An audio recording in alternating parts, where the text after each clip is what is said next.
Students, आज के class में फिर से आपका वेलकम है। आज मैं बहुत ही इम्पोर्टेंट टॉपिक बताने जा रहा हूँ, वह है विकृत गंधिता।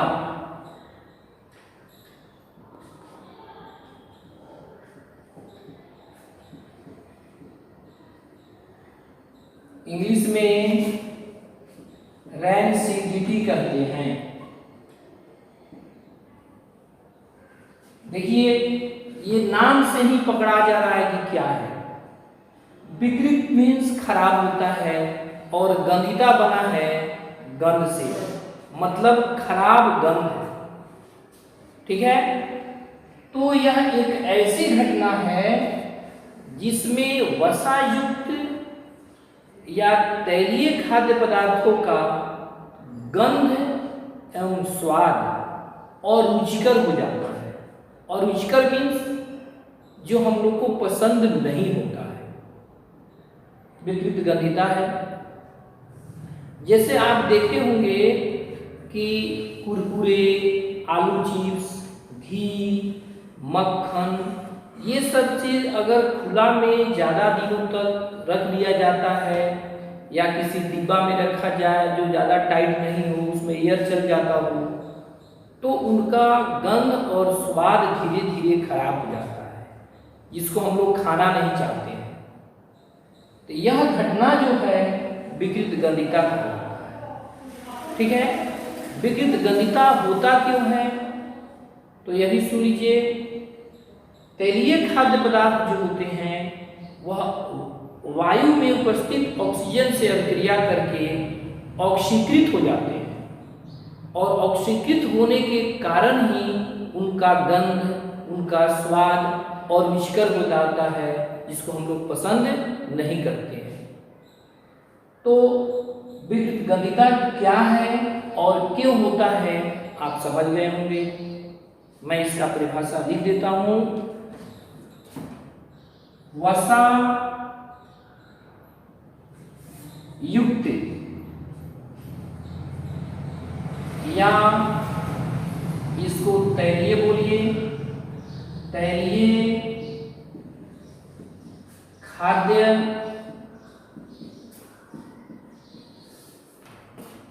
पदार्थों का गंध एवं स्वाद और रुचिकर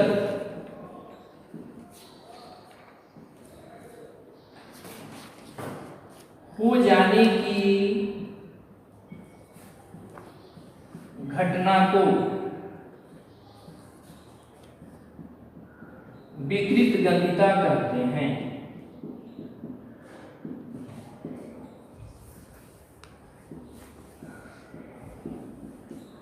ध्यान रखना है, विकृत गंधिता एक उपचयन अभिक्रिया है, ऑक्सीकरण अभिक्रिया है। ऑब्जेक्टिव में पूछता है क्यों, क्योंकि यह ऑक्सीजन से रिएक्ट करता है, रिएक्शन करता है। ठीक है, तो विकृत गंधिता कैसा अभिक्रिया है, उपचयन है। और विकृत गंधिता को कैसे रोका जाए, यह भी एग्जाम में पूछता है कि क्या करेंगे कि विकृत गंधिता की घटना नहीं घटे। तो क्यों होता है उसको रोक दीजिए। तो मुख्य कारण है कि तैलीय खाद्य पदार्थ, वसायुक्त खाद्य पदार्थ वायु में उपस्थित ऑक्सीजन से अभिक्रिया करते हैं। तो ऐसा काम करना है कि वायु में उपस्थित ऑक्सीजन जो है तैलीय खाद्य पदार्थों के पास नहीं पहुंचे, वहीं पर गेट लगा देना है। तो इसका पहला उपाय है कि वसायुक्त खाद्य पदार्थों को वायुरुद्ध डिब्बे में रखना है, बर्तन में रखना है जहां पर वायु नहीं जाए। दूसरा कि आप कुछ ऐसे भी तैलीय खाद्य पदार्थ हैं, जैसे बटर है, उसमें वसा ज़्यादा होता है, आप उसको फ्रिज में रख दीजिए, रेफ्रिजरेटर में रख दीजिए। तो वसायुक्त खाद्य पदार्थों को रेफ्रिजरेटर में भी रख दिया जाएगा, तो वह विकृत गंधी नहीं होंगे। तो वायुरुद्ध बर्तन में रखकर, खाद्य पदार्थों को रेफ्रिजरेटर में रखकर, और वसायुक्त खाद्य पदार्थों में प्रतिऑक्सीकारक भी अगर आप मिला देते हैं, प्रतिऑक्सीकारक का मतलब है एंटीऑक्सीडेंट। एंटीऑक्सीडेंट मतलब जो ऑक्सीडेशन की क्रिया को नहीं होने दे, ऑक्सीकरण की क्रिया को नहीं होने दे, उसी को हम लोग बोलते हैं एंटीऑक्सीडेंट, प्रतिऑक्सीकारक या प्रतिउपचायक। तो वसायुक्त खाद्य पदार्थों में अगर प्रतिऑक्सीकारक मिला देंगे तभी विकृत गंधिता की घटना नहीं होगी। ठीक है, तो विकृत गंधिता से बचने का उपाय लिख देता हूं मैं। विकृत गंधिता से बचने का उपाय, एक में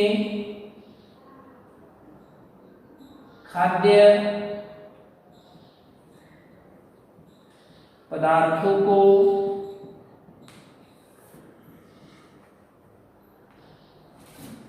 रेफ्रिजरेटर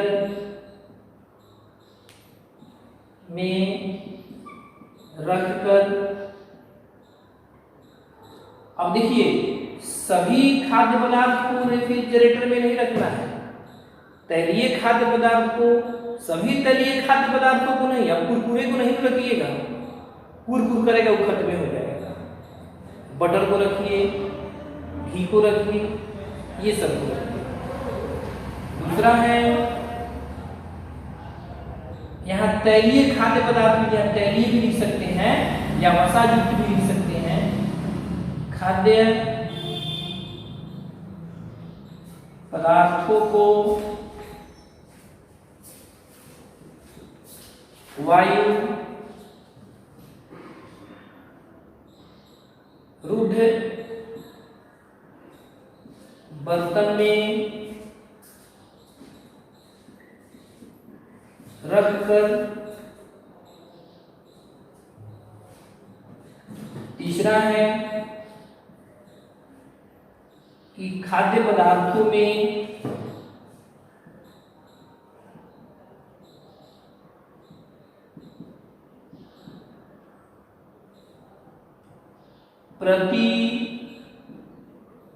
प्रतिऑक्सीकारक या उपचायक कहिए या एंटीऑक्सीडेंट मिलाकर, ये 3 उपाय हैं और बहुत सारा उपाय है। ठीक है, तो विकृत गंधिता से बचने का उपाय हो गया। एक बात और ध्यान देंगे, जो एग्जाम में 100% चांस है कि पूछेगा 1 मार्क्स में कि आलू चिप्स कुरकुरे के थैली में कौन गैस भरा गया रहता है। तो ध्यान देना, चिप्स बनाने वाला जो कंपनी होता है ना, वह चिप्स के थैली में से वायु निकाल देता है, हवा निकाल देता है, और उसमें कम अभिक्रियाशील नाइट्रोजन गैस जो होता है ना, N2, कभी हिंदी में देता है, कभी सूत्र देता है नाइट्रोजन गैस। देख लीजिए, नाइट्रोजन गैस का सूत्र यहां भी मैं लिख दे रहा हूं, N2। ठीक है, तो आलू चिप्स बनाने वाला, कुरकुरे बनाने वाला कंपनी जो होता है, आलू चिप्स के थैली में नाइट्रोजन गैस भरता है। ऑब्जेक्टिव में पूछता है कि चिप्स के थैली में कौन गैस भरा हुआ रहता है। नाइट्रोजन गैस नहीं लिखा हो तो N2 उसका सूत्र है।